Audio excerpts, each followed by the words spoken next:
So finally, I'm gonna just end on probably the one thing which comes up the most frequently for me in our sessions with people talking about them. This is conversations, informal conversations, as well as formal coaching sessions. So the idea of competency. It's a crisis. It's a quiet crisis. No one wants to discuss it. So you could call it the elephant in the boardroom. It's competence. The lack of confidence at the leadership level is surprising is the most polite word I can use. But it's an unspoken truth, a truth that many whisper along the corridors of leadership and power, but a few are going to say it out loud. A lot of leaders are not equipped enough for the complexity about what they're asked to do. If we take an initial example of finance, for example, when I ask people whether or not they've personally managed any budget over £100,000 a year, they'll normally say no. But most of them are given like these multi-million-pound portfolios to manage. And to interpret financial forecasts, manage contracts, predict workforce flows. All of this they're doing without having any proper financial training. It's like giving someone a key to a freight ship and they've only ever driven or been in a small boat. Or you can take the example of HR and team leadership. So many managers have never been taught healthy human communication.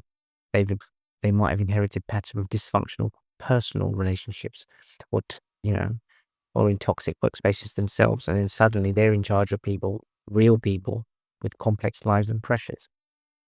No wonder sometimes they just feel unsafe because they're mismanaged and ignored, only because the manager himself or herself does not have the correct skills, either because life skills haven't taught them or formal training hasn't given it to them.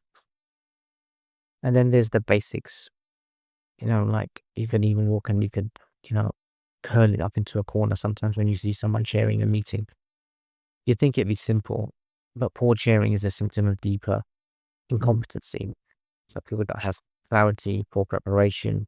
It's ego-led because people become defensive, and then it's ego-led. And then there's inability to facilitate complex discussions in meeting. And then people feel left out. People think decisions are made outside of the room. And these soft skills in the meeting are not used. And these are core leadership competencies. And what can we do? Well, here's what we shouldn't do, just as a reaction.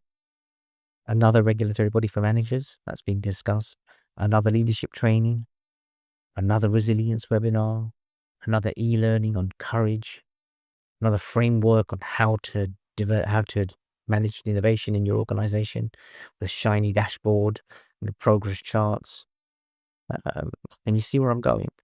We can't regulate or train our way out of leadership crisis. Can't do that. If we're not willing first to be honest about this and its roots, we are going to get stuck. There is a lack of competency, and it's not just about knowledge, it's about capability and character.